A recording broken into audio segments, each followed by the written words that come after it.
কালকের ভিডিওতে তোমাদেরকে বলে গেছি যে এই ট্যাপা টেপি মানে একটা ঝগড়ুটে এই ঢুমকি, কিন্তু অ্যাকচুয়ালি ঢুমকি শুধুমাত্র ঝগড়ুটে নয়, ও প্রচন্ড চালাক। কারণ কি জানো তো, ও এখন এই মুহূর্তে আবারও নতুন করে এই রকম ঝড় কেন তুলতে চাইছে, ওর ভিডিওর মধ্যেই কিন্তু উত্তরটা দিয়ে দিয়েছে। ভিডিওর প্রথমাংশের কথা আমি পরেই বলছি, আগে লাস্টের দিয়ে শুরু করি। এই যে আইভিএফ, এই কথাটা ওর মাথার মধ্যে কেন এলো? কারণ কি, ও এই বিষয়টাকেই হিংসা করে যে আমার সন্তান আছে, আমি মা হয়েছি, তুই জীবনেও মা হতে পারবি না, তোর কোনোদিনও যেন না সন্তান হোক। এবং সেই সন্তান হওয়ার রাস্তায় যত রকম ভাবে বাধা দেওয়া যায়, এই ঢুমকি কিন্তু ঠিক তত রকম ভাবে বাধা দেওয়ার চেষ্টা করেছে বন্ধুরা, এবং এইবারও করছে। কেন বলো তো? এই যে বললো জমি কিনেছে, বাড়ি করবে, সেখানে সমস্ত মাটি বৃষ্টির জলে ধুয়ে গেছে, এই যে কথাগুলো বললো, তার মানে ওর ভিডিও দেখে প্রতিনিয়ত। আমি যে বলেছিলাম না ওর আইডি সাবস্ক্রাইব করা আছে, প্রমাণ পেলে ও নিজের মুখেই বললো ও কিন্তু ভিডিও দেখে, এবং তার সাথে সাথে ও নিজেকে কন্ট্রোল করতে পারে না যে আমার যে সুখটা, আমি যে জিনিসটা সবার কাছ থেকে আদায় করে নিতে পেরেছি, যে আমি মা হতে পেরেছি, সেটা যেন কোনোদিনও মৌ না হতে পারে। যেই কারণে বললো যে কন্ট্রোভার্সি করে করে টাকা ইনকাম করেছে কিছু মানুষজনদের লেলিয়ে দিয়ে, মানে আমাদেরকে, সেই টাকা দিয়ে জমি কিনেছে, এইবার কন্ট্রোভার্সি করতে চাইছে যেই টাকা দিয়ে সে কিনা আইভিএফ করাবে। বুঝতে পারছো মেন টার্গেটটা ঠিক কোথায়? এই ঢুমকিকে যারা বোকা বলবে তারা হয়তো এখন মানুষ চিনতেই শেখনি। ঢুমকি অ্যাকচুয়ালি বোকা না, ঝগড়ুটেও নয়, ও প্রচন্ড চালাক, প্রচন্ড দ্রুত। যেভাবে ও কথাবার্তা বলছিল, ওকে দেখে মনে হচ্ছিল কিন্তু পাগলামো ভাবে কথা বলছে, কিন্তু ওর যে কথাগুলো বলছিল সেগুলো যদি তোমরা একটু ভালোভাবে শোনার যারা ইচ্ছা নেই তারা যেও না, কিন্তু আমরা তো কন্ট্রোভার্সি ক্রিয়েটার, আমাদেরকে শুনতেই হবে। ওর প্রতিটা কথাই বোঝা যাচ্ছিল যে ও কতটা ভেতর থেকে জ্বলছে। একটু 1 বছর আগে ফিরে যাই, যখন ঠিক এই মৌদিদি ভাই তার এই আইভিএফ নিয়ে প্রথম আমাদের সাথে আলোচনা করে, তখনই কিন্তু তার মা বাবা আসে মৌদিদি ভাইদের বাড়ি, মৌদিদি ভাইয়ের বাবা মা, তখনই এই ঢুমকি এবং সসীম গিয়ে মাকে জোর করে চুরি করে এক কাপড়ে নিয়ে চলে আসতে চেয়েছিল। আচ্ছা, এই যে চুরি করার কথাটা কেন আমরা বারবার বলি তার মাকে যদি তাদের ভালোভাবে নিয়ে আসার প্রয়োজন ছিল, তাহলে মা যদি রাজিও ছিল, তাহলে মায়ের হাতে মায়ের জামা কাপড় প্লাস ব্যাগ, ওষুধপত্র, চশমা, পায়ের জুতো, সমস্ত কিছু দিয়ে সমস্ত কিছু নিয়ে তারপরে তো মা আসবে। পরনে যে শাড়ি পরবে সেটাও তো নিয়ে আসবে, কিন্তু না, মায়ের সাথে দেখা করতে গিয়ে মায়ের হাত ধরে গাড়িতে স্কুটিতে টেনে নিয়ে চলে যাচ্ছিল। এখনো পর্যন্ত কিন্তু ওদের আইডিতেও আছে, এমনকি মৌদিদি ভাইয়ের আইডিতেও কিন্তু সেই ভিডিওটা আছে। তাহলে কোনো সন্তান যদি তার মাকে ভালোবাসবে, তাহলে চুরি করে কেন নিয়ে আসতে হবে? সেই মাকে যদি সন্তানটা ভালোবাসে, মা তো স্ব ইচ্ছায় তার কাছে যাবে, কেন সেই মা তার কাছে যেতে চায় না? একটাই কারণ, এরা বলে যে ও না, এই বড় মা নাকি দমবন্ধ পরিবেশের মধ্যে থাকতে পারে না। ব্যাপারটা সেখানে নয়। একটা মানুষ যে খাবার খায় 3 বেলা, দেখো একই তো মাছ মাংস খায় না, তার মধ্যে যদি তাকে প্রতিনিয়ত বাসি তরকারি, এটুকুনি তো হলপ করে বলতে পারি মৌদিদি ভাই আর যাই করুক না করুক, কখনো বাসি খাবার কিন্তু দেয় না। হ্যাঁ, মাঝে মিশেলে সেটা আলাদা বিষয়, কিন্তু প্রতিদিন এভরি ডে, আগের দিনের রাত্রে রান্না পরের দিন, আগের দিনের রান্না পরের দিন, এই যে বিষয়টা বড় মা কখনো এইভাবে তো খেয়ে অভ্যস্ত নয় মৌদিদি ভাইয়ের কাছে, তো এই জিনিসটাকে কিন্তু মেনে নিতে পারেনি। সেই জন্যই কিন্তু বড় মা তার ছোট ছেলের কাছে যেতে চায় না। আজকে এই ঢুমকি লেভেল ক্রস করে গেল। আমি তো বলবো মৌদিদি ভাই আর কল্লোদার ভাই যদি আজকের ভিডিওর উত্তর না দেয়, এবং শুধু উত্তর না, এই ভিডিওর পরিপ্রেক্ষিতে যদি কোনো স্টেপ না নেয়, তাহলে কিন্তু এটাই আমরা বুঝবো যে সত্যিই মৌদিদি ভাই এবং কল্লোদার ভাই প্রচন্ড ভীতু। কারণ কি, ভিডিও টু ভিডিও তোমরা দুজনাকে ইঙ্গিত করে বলছিল। একটা কথা ভিউয়ার্সরা, তোমরা যারা নিরপেক্ষ ভিউয়ার্স, তোমরা একটা কথা আমাকে উত্তর দাও। মৌদিদি ভাইয়ের আজকের ভিডিওতে, এই ভিডিওটা হয়তো আমার কালকে যাবে, যেহেতু আমি ভিডিওটা আজকে করছি তাই আজ বলছি, মৌদিদি ভাইয়ের আজকের ভিডিওতে একটি বারো তার বাবা মাকে টেনে প্লাস তুই তুকারি করে একটা কথাও বলেছে কি? এটাই হচ্ছে তার ভদ্রতা, এটাই হচ্ছে তার বাবা মার শিক্ষা, এটাই তার বাবা মার শিক্ষা, যে তার বাবা যে একজন টিচার এবং ভালো শিক্ষায় তার সন্তানকে কিন্তু শিক্ষিত করেছে। হ্যাঁ, হয়তো সে চাকরি করেনি, কজন চাকরি পাচ্ছে গো? এই যে ঢুমকি কথায় কথায় বলছে যে MA পাস, এত যে লেখাপড়া জানে, তাহলে চাকরি কেন করেনি? কত মানুষ এরকম ফ্যাফ্যা করছে যে ডিগ্রি নিয়ে বসে আছে, ডিগ্রি নিয়ে বসে চাকরি পাচ্ছে না, সরকারি চাকরি কপালে। আর এখন তো খুব কম, খুব কম। আমরা আমাদের সন্তানদের দেখি কোনো দিক থেকে ত্রুটি রাখছি?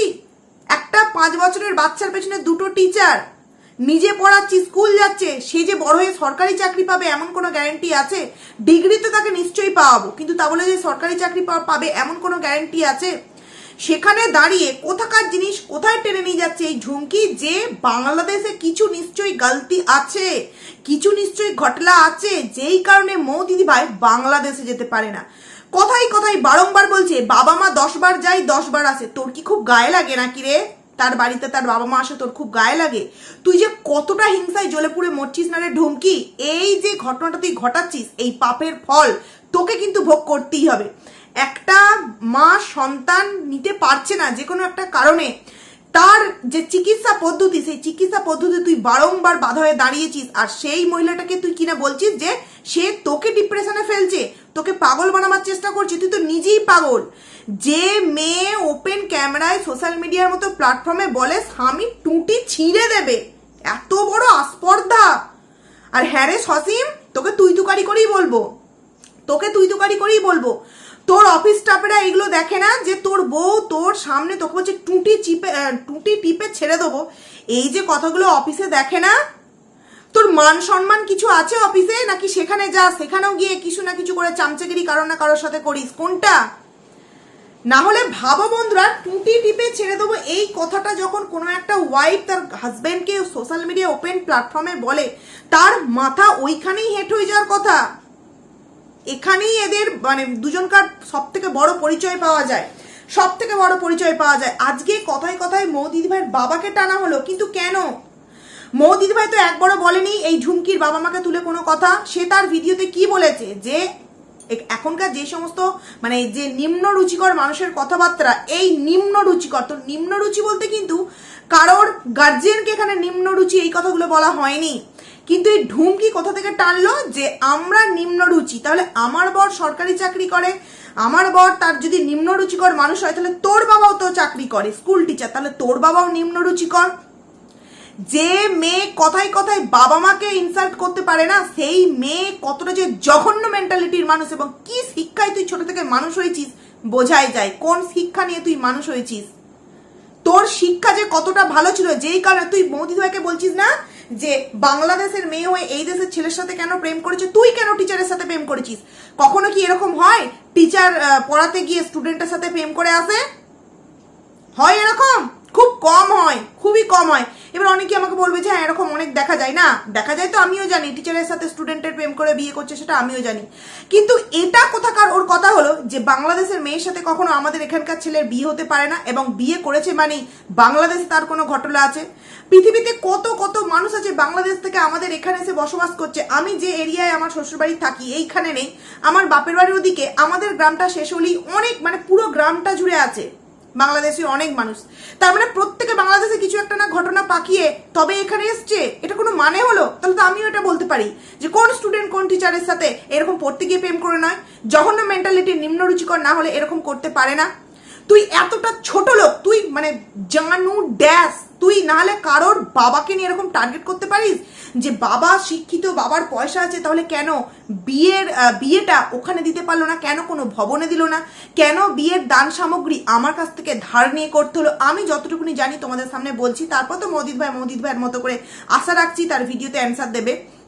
মৌদিদ ভাই যখন ক্যান্সার ট্রিটমেন্টের জন্য ছিল, যত সম্ভব চেন্নাই না দিল্লি, যাই হোক আমার এখানে এখন মনে পড়ছে না, সেখানে যখন ছিল, তখন যখন একটু সুস্থ হয় তখনই কিন্তু তারা সিদ্ধান্ত নেয় যে না আমরা এবার বিয়ে করে নেবো। সুস্থ হয়নি, কারণ মৌদিদ ভাই নিজের ভিডিওতে বলেছে, দেখবে যে আমি যখন এসেছিলাম কলটা পর্যন্ত মানে টানতে পারছিলাম না এরকম।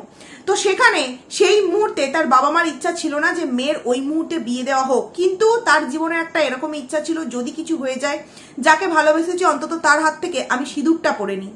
তো সে কিন্তু সেই অবস্থাতেই বিয়ে করে, এবং সেই মুহূর্তে এমনভাবে বিয়েটা আয়োজন করা হয়েছিল যেখানে এই দান সামগ্রী অনুষ্ঠান করার মতো যে সময় সেটা মানে পায়নি।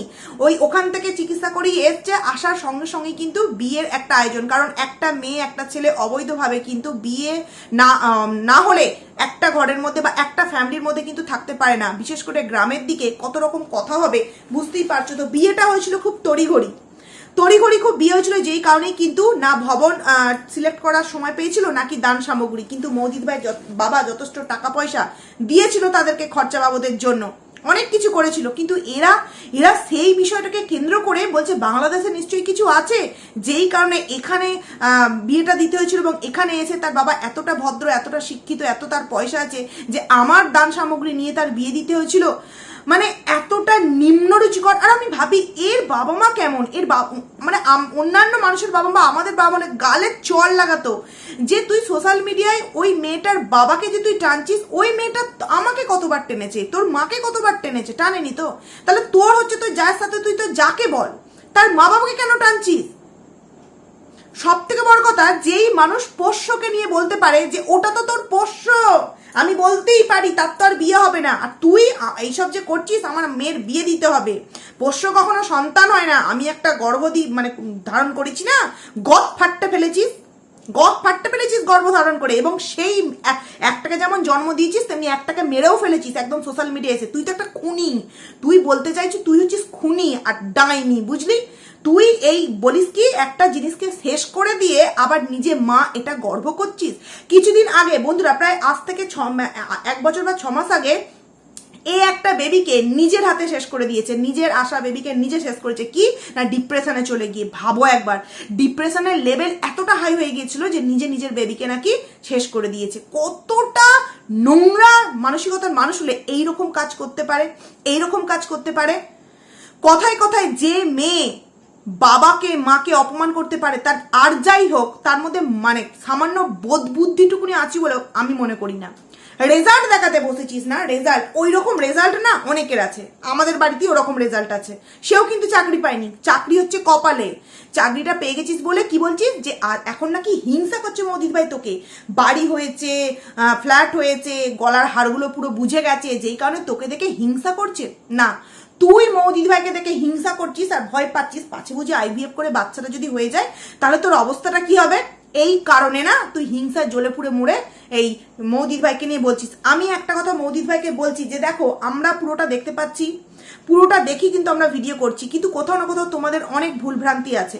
একটা মেয়ে একটা ছেলে দিনের পর দিন তোমার মা বাবাকে টার্গেট করে ভিডিও বানাচ্ছে, তোমার বাংলাদেশ থেকে ইন্ডিয়া আসাকে নিয়ে টার্গেট করে ভিডিও বানাচ্ছে, তোমাকে অবৈধ বলে মানে পরিচিতি দিতে চাইছে সবার কাছে, সেখানে তোমরা একটা নর্মাল উত্তর দিয়ে চলে যাচ্ছ। এটা কিন্তু ঠিক না। আমি তো বলবো কল্লোল দাদাভাইয়ের মুখ খোলা উচিত। তাদের গ্রামের যে আছে পঞ্চায়েত বা যেখানেই থাকে তাদের মানুষদের নিয়ে তোমার একটা ভিডিও করা অন্তত উচিত, বা থানায় গিয়ে এই ভিডিওটা দেওয়া উচিত। মৌদিবাজে ক্লিয়ার করে বলে দিয়েছে যে সে যখন বিয়ে হয়ে এসেছিল সেই যে বিয়ের গিফটগুলো পেয়েছিল সেগুলো কোথায় গেল, কারণ সে বিয়ে হওয়ার কিছুদিনের মধ্যেই কিন্তু আবারও ট্রিটমেন্ট করতে চলে গেছিল, এবং ট্রিটমেন্ট করে আসার পর সে কিচ্ছু পায়নি, তাকে যে কটা শাড়ি দেওয়া হয়েছিল সেই কটায়। তাহলে বাদ বাকি জিনিসগুলো গেল কোথায় বন্ধুরা? এবং তারপরেও মৌদিদি ভাই যখন বিয়ে হয়নি তার আগেও তো আমাদের বড় মা দিল্লিতে কাজ করেছে, তাহলে তখনকার টাকা কোথায় গেল? এই একেই পাঠাতো শাশুড়িকে, তাহলে সেই টাকাগুলো কোথায় গেল? মৌদিদি ভাই বিয়ের পর তার শাশুড়িমাকে যেতে বারণ করেছিল, তার সত্ত্বেও গেছিল, এবং সেই 2000 টাকা দিয়েছে বলে নাকি মৌদিদি ভাই বারংবার শুনিয়েছে। তোমরা কটা ভিডিওতে শুনতে পেয়েছো যে মৌদিদি ভাই তার শাশুড়িমাকে 2000 টাকা দিয়েছে? এটা বারংবার শুনিয়েছে। এতদিন মৌদিদি ভাইয়ের ভিডিও দেখছি, একবার শুনলাম, একদিনই শুনেছি যে সাগরের অপারেশনের সময় 5000 টাকা দিয়েছে। আজও পর্যন্ত মানে সেই দিনকার আগে পর্যন্ত কোনোদিন জানতাম না, এবং আজকেই প্রথম শুনলাম যে তার শাশুড়িমা যখন গিয়েছিল দিল্লিতে তার বিয়ের পর কাজে, তখন হাত খরচা বাবদ মৌদিদি ভাই তার বাবার দেওয়া 2000 টাকা দিয়েছিল। সেটাও আজকেই শুনলাম। সেখানে ঢুমকি বলছে বারংবার নাকি ভিডিওতে বলা হচ্ছে, বারংবার নিজের আইভিএফ নিয়ে বলে, বারংবার নিজের দোকান বিক্রি হয়ে গেছে এই নিয়ে বলে নাকি লোকের কাছ থেকে সিম্পাতি আদায় করে ভিউজ কামাতে চাইছে। দোকান নেই, বাড়ি নেই, এই নেই, ওই নেই, সেই নেই নিয়ে নাকি সিম্পাতি গেন করতে চাইছে। কতটা নোংরা মানসিকতার মানুষ হলে বুঝতে পারো। মানে ও সমস্তটা দেখে যে দোকানটা কিছু একটা হয়ে গেছে, জমি কিনেছে, এই করেছে ওই করেছে, হিংসায় জ্বলে পুড়ে মরছে। তুই জমি কেনা, তুই এই যে বাড়িটায় আছিস এই বাড়িটাতে কতদিন থাকতে পারিস দেখিস। তোর যা মুখ, তোর যা রূপ, তুই যা ঝগড়ুটে, তোকে ওই বাড়ি থেকে তাড়িয়ে দেয়, ঘাড় ধরে বের করে দেয়। তো বন্ধুরা, অনেক কটা কথা বললাম, এবার আসছি কিছু প্রশ্নের উত্তর নিয়ে। কারণ কি, এ যা জঘন্য মেন্টালিটির মেয়ে, এর যে সমস্ত কমেন্টসগুলো করেছে তার রিপ্লাইটা কিভাবে দিয়েছে দেখো। একজন লিখেছে তুমি ওর গিফট চুরি করেছে কেন? ও লিখেছে পাগললে কিনা খায়, ছাগলে কিনা বলে। আমার সম্প্রদানের জিনিস নিয়ে বিয়ে হলো, ওর বিয়ের পর আমরা বাড়ি ছাড়া হলাম, আমার জিনিস নিয়ে সংসার করা হলো, ও কিনা বলে গিফট ছোট লোক কোথাকার। ঠিক আছে, এরকম মানে কোনো কথার মানে নেই। আমি কনস্টেবল, আমি মানে বুঝতে পারলাম না। তারপর আরেকজন লিখেছে কোনো কথার কোনো যুক্তি নেই, একটা সেন্টেন্স ঠিক করে বলতে পারো না, এত কথা কেন বলো। লিখেছে বোঝার মতো ক্ষমতা নেই আপনার, ভিউয়ার্সদেরকে কিভাবে অপমান করেছে। আর একটা কথা, পলিটিক্স সায়েন্স কি রে সসীম? পলিটিক্স সায়েন্স না, পলিটিক্স। পলিটিক্স ওটা তো পলিটিক্যাল সায়েন্স। সরকারি চাকরি কিন্তু করি না, কিন্তু মানে পড়াশোনা কিন্তু শিখেছি, সরকারি চাকরি করি না। সেখানে পলিটিক্স কি? বউকে শিখাচ্ছিস, ও বুঝতে পেরেছি যখন বউ পড়তে গেছিল তখন প্রেম প্রীতি শিখিয়েছিল তোরা, পড়াশোনা তো শেখাওনি, যে কারণে পলিটিক্সটাও বলতে পারে না। আরে ভাই, মানুষ সমস্ত কিছু পড়াশোনা করলেই শেখে। মানুষ তো কিছু হাজব্যান্ড শিক্ষিত, তার সাথে কথোপকথন বলার সাথে সাথে এমনি সোশ্যাল মিডিয়া আছে, এই থেকেই তো অনেক কিছু জেনে যায়। সেখানে বলছে পলিটিক্স, পলিটিক্যাল সায়েন্সকে বলছে পলিটিক্স। কতটা বুঝতে পারছো কতটা এর মধ্যে ট্যালেন্ট আছে? শুধু ঝগড়ার ট্যালেন্ট এর মধ্যে একদম কুটকুটকে ভরে আছে।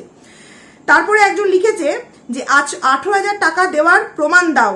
লিখেছে তোমার জন্ম কিভাবে হয়েছে সেটা প্রমাণ দাও। ভাবো একবার, একজন ভিউয়ার্সকে এটা পলি ঘোষ, পলি ঘোষ, আমি বলছি পলি দিদি ভাই তোমাকে বলছি যে এই জঘন্য মেন্টালিটির মেয়েকে কমেন্টস করার প্রয়োজন নেই। গিয়ে একটা করে জাস্ট রিপোর্ট মেরে আসবে, জাস্ট একটা করে রিপোর্ট মেরে আসবে। নর্মাল কোয়েশ্চেন করেছে 18,000 টাকা দেওয়ার প্রমাণ দাও, সে সেইভাবে অ্যান্সারটা দিতে পারতো। বলছে তোমার জন্ম কিভাবে হয়েছে সেটা প্রমাণ দাও, না দিতে পারলে তার মানে তুই এই পৃথিবীতে জন্মগ্রহণ করিসনি। হা কপাল, এ ওয়াইটিতে সোশ্যাল মিডিয়ায় কাজ করবে কিভাবে? ভিউয়ার্সদেরকে তুই তুকারি করছে, প্লাস জন্ম বৃত্তান্ত বলছে। মানে বুঝতে পারছো কি ডেঞ্জারাস? মানে রাক্ষসীর থেকেও কিন্তু এ আরো ডেঞ্জার। রাক্ষসী ডাইনি যারা থাকে না, তাদের থেকে এ আরো ডেঞ্জার। নাহলে ভিউয়ার্স কমেন্টস করছে 18,000 টাকার প্রমাণ দাও, তাকে তার জন্ম বৃত্তান্তের প্রমাণ চাওয়া হচ্ছে। মানে লেভেল ছাড়িয়ে গেছে, একদম লেভেল ছাড়িয়ে গেছে। তারপরে আরো একজন কমেন্টস করেছে তুমি তো বললে যে কানের দুল তোমার শাশুড়ির জন্য কিনলে, তাহলে তোমার কানে কেন? লিখেছে আমার 18,000 টাকা দিয়ে নিয়ে যাবে। বুঝতে পারছো, অ্যাকচুয়ালি কানের দুলটা ও নিজের জন্যই কিনেছে। ওর কান, ওই যে কানের দুল, কারণ তোমরা দেখিয়েছো যে ও যে কানেরটা পরে ভিডিও করছিল, বারবার চুলটাকে এইভাবে সরিয়ে সরিয়ে পুরো দেখাচ্ছিল, ওই কানেরগুলো পরেও বসেছিল। বুঝতে পারছো কে কন্ট্রোভার্সি চাইছে? কারণ কি ও চাইছে যে ওকে নিয়ে কন্ট্রোভার্সি হোক। কারণ কি, ও যে ফ্ল্যাটটাই আছে ওই ফ্ল্যাটটা ওকে নিজের নামে কিনতে হবে। ও আর মাসে মাসে 18,000 টাকা দিয়ে উঠতে পারছে না, সেই কারণে ও চাইছে এখন এই ফ্ল্যাটটা পুরোপুরি কিনবো। তো সেই টাকা দরকার কি করে? মোয়ের পেছনে লেগে মোয়ের গু চেটে খাবি তুই, খেয়ে তুই কন্ট্রোভার্সি করবি, করে তুই ওই ফ্ল্যাটটাকে কিনবি, তাই তো? চোর তোরা দুজনেই, চোর তোরা দুজনেই। মানে ছোট থেকে তোরা এমন ভাবে, মানে যখনই তোদের প্রেমালাপটা শুরু হয়েছে তোরা তখন থেকে এমন ভাবে তৈরি হয়েছিস দুজনকার জন্য যে তোদের মনের মধ্যে কুবুদ্ধি ছাড়া কখনো কোনোদিনও সুবুদ্ধি হয় না। নাহলে এই মানে রাম ড্যাশটা মাকে পোষ্য বলে, রাম ড্যাশটা মাকে পোষ্য বলে। মানে এইরকম ছেলেকে ধিক্কার জানায় এরকম ছেলেকে। এই ঢুমকি, জুতোর বাড়িটা কেমন খেলি? দেখ, তোকে একজন বাংলাদেশ থেকে কমেন্টস করেছে, এই বাংলাদেশ নিয়ে কথা বলবি না, জুতো খেলি। তোকে সামনে পেলে না, বাংলাদেশিরা এসে জুতো মেরে একদম জুতিয়ে দিত, বুঝলি তো? জুতো মেরে জুতিয়ে দিত। মৌদিভাইয়ের কমেন্ট সেকশনে বাংলাদেশ থেকে কমেন্ট করেছে, দেখগে জাগিয়ে। তুই যে বলছিস না যে বাংলাদেশ থেকে কেন এখানে এসছে, বারংবার তার মা বাবা আসে, কেন এ যায় না, সে তার স্বামীর প্রতি ভালোবাসা, শাশুড়ির প্রতি দায়িত্ব, কাকা শ্বশুরের প্রতি কর্তব্যের জন্য তার বাড়িতে সন্তান সম একটা পোষ্য আছে, যেই কারণে সে যেতে পারে না। মায়ায় তোর মতো নয় রে, তোর মতো মানে কি বলবো, ছেঁচড়া গোছের মেয়ে একদমই নয় মৌদিদি ভাই। মানে ওকে যা নয় তাই ভাবে কিন্তু কমেন্টস করেছে। মৌকে সবাই ভালোবাসে আর তোমাকে তো তোমাকে একটা কেউ ভালোবাসে না, তো ভাবো তুমি কেমন মেয়ে। এরকম একটা কমেন্টস করেছে, লিখেছে আমি খারাপ। একটা কথাই বলবো বন্ধুরা, মৌদিদ ভাইকেও রিকোয়েস্ট করবো যে এই আজকের ভিডিওটার জন্য একটা স্টেপ নেওয়া হোক, যেখানে তোমার বাবা মাকে অপমান করা হয়েছে, এবং একটা মেয়ে হিসেবে এটাই চাইবো নিজের বাবা মার সম্মান রক্ষা করবার জন্য তোমার যতদূর যাওয়ার উচিত, এবং সাথে কল্লোল দাদা ভাইকেও বলবো যতদূর যাওয়া উচিত, আশা রাখছি তোমরা যাবে। তো চলো বন্ধুরা, অনেকটা রাত হলো, ভিডিওটাকে এখানেই এন্ড করছি। খুব তাড়াতাড়ি তোমাদের সাথে আবারও কালকে দেখা করছি। তো চলো।